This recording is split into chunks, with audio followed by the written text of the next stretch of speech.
அனைவருக்கும் ஆனந்தமான இறைவணக்கம். ஆனந்தம் மலரட்டும், ஆனந்த ஒளி பரவட்டும். ஆன்மீக சிவசொந்தங்களே, 23/7/2024 ஆடி 7 செவ்வாய்க்கிழமை.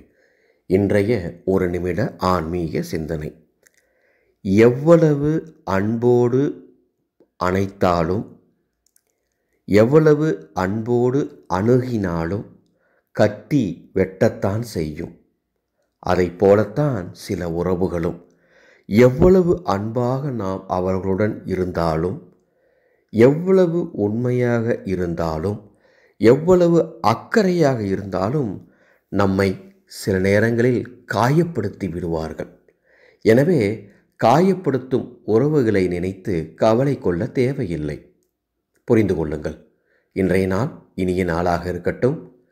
இறைவணக்கம் என்று உங்கள் குருவை நினைத்து இந்த ஆடியோவின் கமெண்ட் பாக்ஸில் பதிவிடுங்கள். பதிவிட்டு இன்றைய நாளை தொடங்குங்கள். விருப்பம் இருந்தால். ஆனந்தம் மலரட்டும், ஆனந்த ஒளி பரவட்டும்.